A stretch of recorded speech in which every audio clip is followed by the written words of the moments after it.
tous. Alors, aujourd'hui au programme, c'est la visite de la ville de Cologne. Alors, j'ai préparé un circuit à vélo d'à peu près 50 km qui va nous permettre de voir les principaux sites de cette belle ville. Alors, Cologne, c'est une ville qui offre un mélange unique d'histoire, de culture et de modernité. Alors, bien sûr, elle est connue principalement pour sa cathédrale gothique, son quartier historique et ses nombreux musées. Et Cologne, c'est également une ville qui accueille très bien les cyclistes avec de superbes pistes cyclables, des rues piétonnes qui permettent de se déplacer facilement à vélo. On n'a franchement eu aucun problème. Malgré que ce soit une très grande ville, tout est fait pour les cyclistes et on n'a eu aucun souci pour circuler dans cette ville. La circulation est vraiment fluide, sécurisée, on se sent bien. Donc franchement, prenez vos vélos et puis là, le chemin le long du Rhin, c'est simplement magnifique.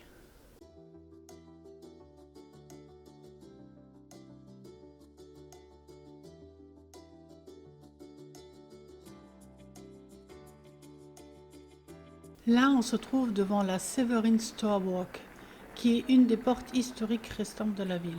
Donc elle se trouve maintenant au centre-ville, puisque bien entendu, il y a eu des extensions et l'intérieur de la ceinture de l'époque est devenu trop petite.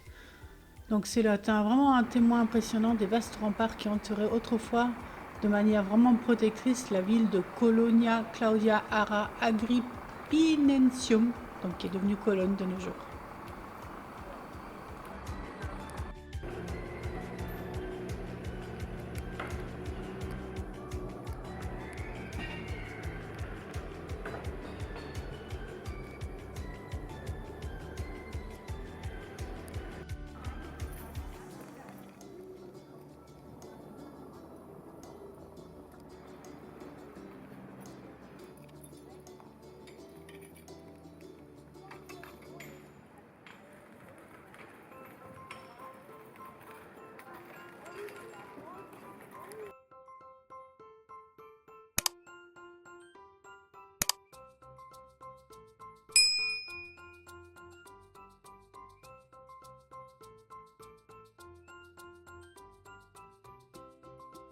Ici, on se trouve au Rheinauhafen, c'est le port du Rhin en français. Alors c'est une ancienne installation portuaire dans la partie sud de Cologne. Elle est aujourd'hui utilisée comme une zone résidentielle avec des bureaux, des commerces. Alors le Rheinauhafen est devenu récemment une promenade qui est très attrayante avec la construction de 3 maisons à grues et la rénovation des Siebengebirge, ce sont des anciennes maisons empilables. Alors, cette promenade s'étend du musée du chocolat jusqu'au Bayernturm.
On se trouve ici devant l'église Saint-Pantaléon, qui est située dans le sud de la vieille ville de Cologne.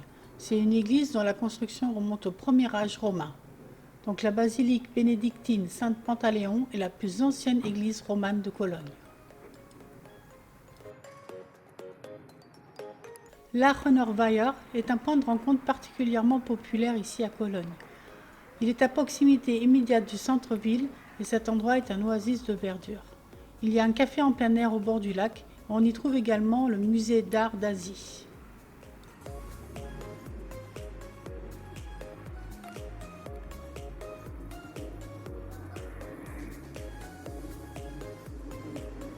La Hahnentorburg se dresse avec ses deux tours construites en basalte et en tuf à l'entrée ouest du mur médiéval. C'est l'une des 4 seules portes médiévales préservées après la démolition des murs défensifs originaux de Cologne en 1881.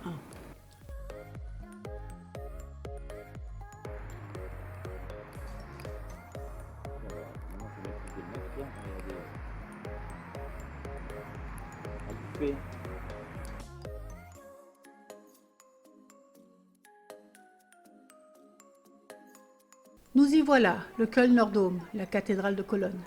La cathédrale appartient au patrimoine mondial de l'UNESCO depuis 1996. La visite de la cathédrale est tout simplement incontournable. Commencée en 1248, la construction de ce chef-d'œuvre de l'art gothique se fit par étapes et ne s'acheva qu'en 1880. Au cours de ces 7 siècles, ces bâtisseurs successifs respectaient les plans d'origine.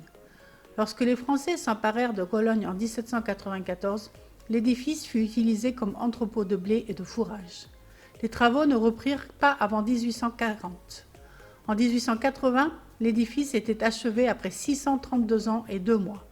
Pendant la Deuxième Guerre mondiale, 14 bombes la laissèrent en piteux état. Le chevet bénéficia de travaux de restauration et les autres parties de la cathédrale ne furent complètement restaurées qu'en 1956. Souvent, des travaux de restauration cachent une partie de l'édifice, mais la visite est toujours impressionnante. La cathédrale de Cologne, le Kölner Dom, est, avec ses 157 mètres de haut et ses 533 marches, la deuxième plus haute église d'Allemagne et du monde pour ses tours, avec la cathédrale d'Ulm.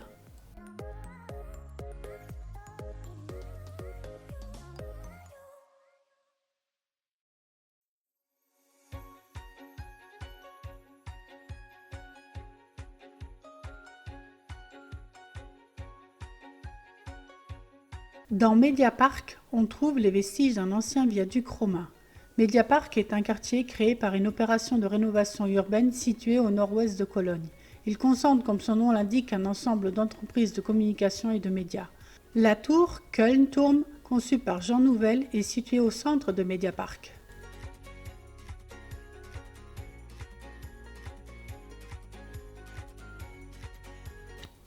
À Cologne, la Eigelstein-Torburg est un portail dans le temps, un morceau vivant du Moyen-Âge qui se dresse encore majestueusement aujourd'hui.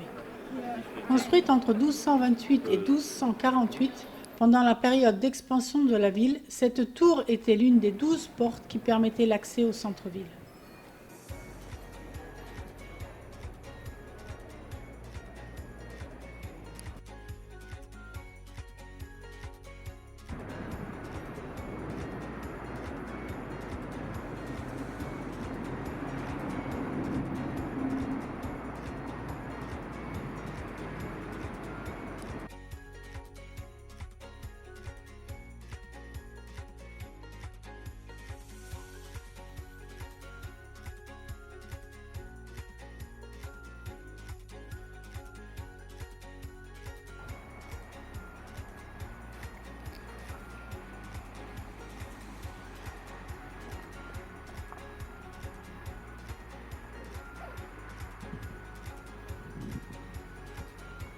Le Rheinpark a été aménagé pour le Federal Garden Show en 1957.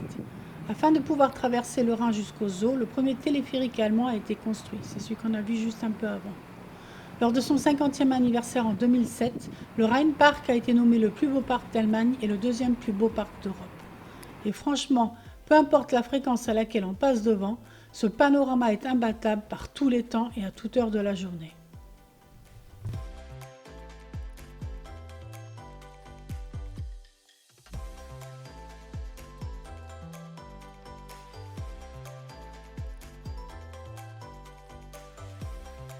Le pont Hohenzollern est le pont ferroviaire le plus fréquenté d'Allemagne avec environ 1500 trains par jour. C'est un pont hors du commun composé de voies pour les trains et de voies pour les piétons et les cyclistes. Il enjambe le Rhin, offrant une magnifique vue sur la ville mais aussi sur le fleuve. La coutume italienne des cadenas d'amour s'est rapidement répandue sur le pont de 409 mètres de long, chaque couple scellant ainsi ses sentiments. Vous pouvez y apercevoir des milliers et des milliers de cadenas, tous plus originaux les uns que les autres, et pourquoi pas y ajouter le vôtre, qui sait. Et voilà, notre visite de Cologne s'achève ici. On revient dans Balou après une journée riche en découvertes.